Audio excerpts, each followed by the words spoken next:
Hey there. Today we're diving into a topic that affects so many people, shame and guilt. If you've ever felt stuck, held back, or weighed down by these emotions, you're not alone. Shame and guilt shape how we see ourselves, how we connect with others, and how we experience intimacy. And here's the tricky part. Most of us don't even realize how much these emotions are influencing our lives. So in this video, we're going to break it all down. What's the difference between shame and guilt? How do they show up in our daily lives? And most importantly, how do we break free? Stick with me, because by the end of this, you'll have some powerful tools to start letting go of the shame and guilt that no longer serves you. Let's start with a really important distinction. Shame and guilt are not the same thing. Hi, I'm Scott Haller, founder of North Shore Hypnosis, located in Amesbury, Massachusetts. Guilt is about what you did. Shame is about who you are. Think about it this way. If you forgot a friend's birthday and feel bad about it, that's guilt. Guilt can actually be healthy. It's your conscience telling you, hey, I messed up. Let's do better next time. But shame, that's different. Shame is when you take that mistake and turn it into a belief about yourself. Instead of, I forgot my friend's birthday, shame sounds like, I'm a terrible friend. I'm so thoughtless. I always let people down. Do you see the difference? One is about a behavior you can change. The other is an identity that traps you. The real problem with shame is that it doesn't motivate us to do better. It makes us feel stuck. It makes us withdraw, disconnect, and believe we're not good enough. And when that happens, we stop showing up fully in our relationships, in our work, and even in our own self-care. These emotions don't just live in our heads. They show up in a real, tangible way in our daily lives. For example, let's talk about relationships and intimacy. If you carry shame, you might struggle with vulnerability.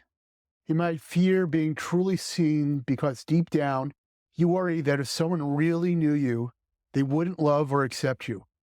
If guilt is running the show, you might over-apologize, overcompensate, or even avoid setting boundaries because you feel responsible for how other people feel. Sounds familiar? And when it comes to intimacy, whether emotional or physical, shame can be one of the biggest barriers. So many of us have absorbed messages that certain desires or needs are wrong, too much, or just not okay. That can lead to suppressing parts of ourselves, feeling disconnected from our own pleasure, or struggling to communicate our needs. And here's the worst part. Shame thrives in secrecy. The more we try to hide it, the more power it has over us. So if shame is holding so many of us back, where does it actually come from? A lot of our shame and guilt are learned. They come from childhood experiences, cultural messages, religious teachings, or past relationships. Maybe you were told that certain emotions, like anger or sadness, weren't acceptable. Maybe you grew up in a household where love felt conditional, like you had to earn it by being good. Or maybe you were criticized for being too much or not enough. These early experiences create subconscious patterns that follow us into adulthood. And before we know it, we're carrying beliefs that were never really ours to begin with. And here's the good news. Just because you learn shame doesn't mean you have to keep it. So how do we start breaking free from the shame and guilt?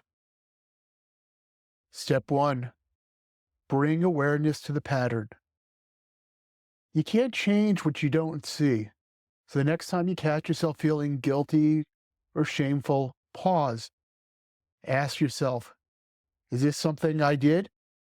Or is this something about who I am? Where did this belief come from? Is it actually true? Or is it just something I was taught? This simple reflection can create enough space between you and the emotion to start shifting it. Step 2, practice self-compassion. We are so much harder on ourselves than we would ever be on a friend. Imagine if your best friend came to you and said, I feel so ashamed about this mistake I made. Would you say, yeah, you should feel awful. You're terrible? Of course not. So why do we talk to ourselves that way? Next time you feel shame or guilt, try responding with kindness. Say to yourself, I made a mistake, but that doesn't define me. Or I am allowed to grow and I am allowed to change. Step 3. Use hypnosis to rewrite the story. One of the most powerful tools I've seen for shifting deep-seated shame and guilt is hypnosis. Because a lot of these beliefs live in the subconscious, logic alone isn't always enough to change them. Through hypnosis, we can go directly to the root of these beliefs, rewire them, and replace them with something true, something that actually supports you instead of holding you back. I've seen clients go from feeling trapped by shame to finally feeling free in their own skin, sometimes within just a few sessions. And if you've been carrying shame and guilt, I want you to know you are not broken. You are not unworthy. These emotions are just stories your mind has been holding on to. And the good news, you can rewrite them. If this video resonated with you, I'd love to hear your thoughts in the comments. Have you ever struggled with shame or guilt? What's helped you break free? And if you want to go deeper, check out my blog posts for this subject, or reach out for a hypnosis session. You can find me on my website, North Shore Hypnosis, nshypnosis.com. I'd love to help you on this journey. Remember, you are worthy of love, connection, and joy, just as you are. Thanks for watching, and I'll see you next time.